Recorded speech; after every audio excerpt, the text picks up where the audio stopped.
नमस्ते। हमारे चैनल कथा कहानी में आपका बहुत बहुत स्वागत है। जरा सा गेट खुला था। मैंने गैर इरादतन झाँका तो एक मरियल अजीब सी दिखने वाली महिला एकदम छुप गई। पता नहीं लड़की कहूँ या महिला, सही से देख ही नहीं पाई।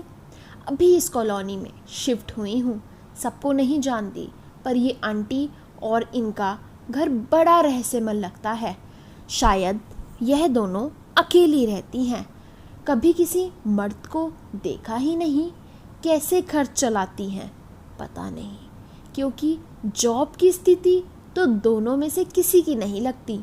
एक माँ और एक बेटी है शायद। माँ ही बाज़ार से सब्जी और दूसरे सामान लाती हुई दिखती है। बेटी को किसी ने अभी तक देखा ही नहीं।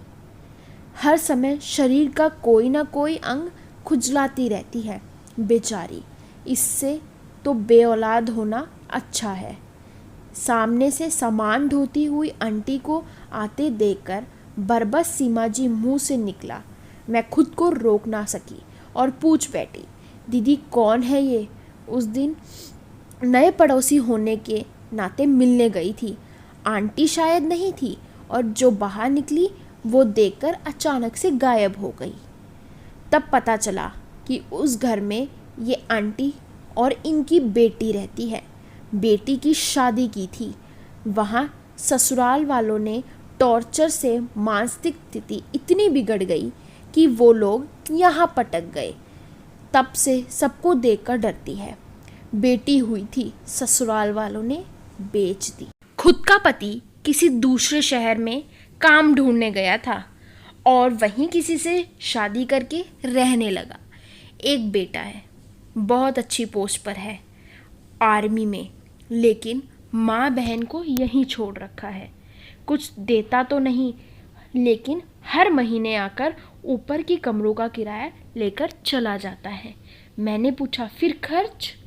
अरे वही तो समझ नहीं आता, ये सामान राशन कैसे लाती हैं।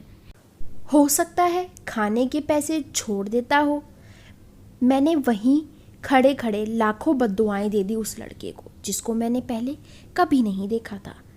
कैसा कमीन औलाद है। एक दिन मंदिर से आते हुए वही आंटी मिली। मुझे लगा मुझे भी सातवतन देना चाहिए। मैंने उन्हें नमस्ते की। उन्होंने इतनी खुश दिली से जवाब दिया कि मैं हैरान रह गई। मैंने आगे कहा, आंटी क्या करते हो पूरे दिन, कभी घर आओ। वो बोली, अरे आजकल तो पूरा दिन सेविये तोड़ते हुए निकल जाता है। मेरी बिट्टी को बहुत पसंद। बिट्टी? बिट्टी कौन है? मैंने पूछा। मेरी बहू है, उन्होंने चहकते हुए कहा। आंटी ऐसी बहू बेटे के लिए इतनी मेहनत क्यों करते हो? उन्होंने हैरानी से मुझे देखा और कहा, कैसे बहू बेटे बेटा? फिर मुझे जो कहानी सुनाई गई थी मैंने वैसे ही उन्हें सुना दी। फिर पता लगा कहानी बिल्कुल उल्टी है। ये सच था कि उनके पति दूसरी शादी करके दूसरे शहर रहते हैं। उनकी बेटी के ससुराल वाले बुरे लोग नहीं थे।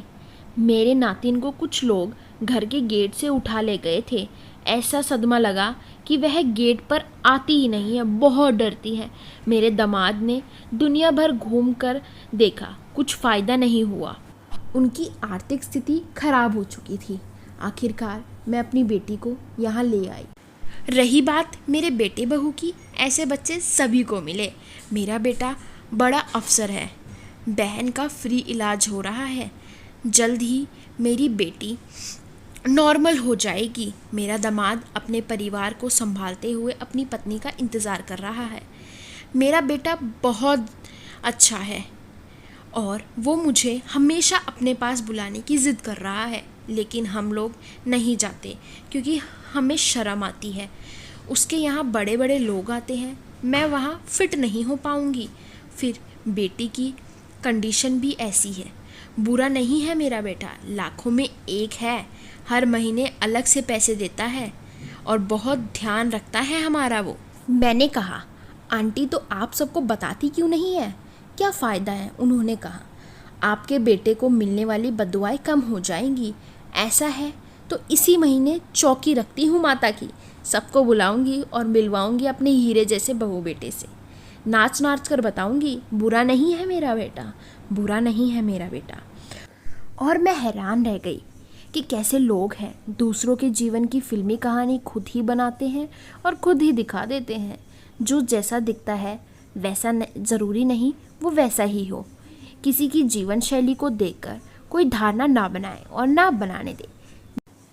धन्यवाद। आपको इस कहानी से कुछ तो प्रेरणा मिली ही होगी, इसलिए हमारे चैनल को सब्सक्राइब करें, इस वीडियो को लाइक करें और इसको शेयर करना मत भूलना।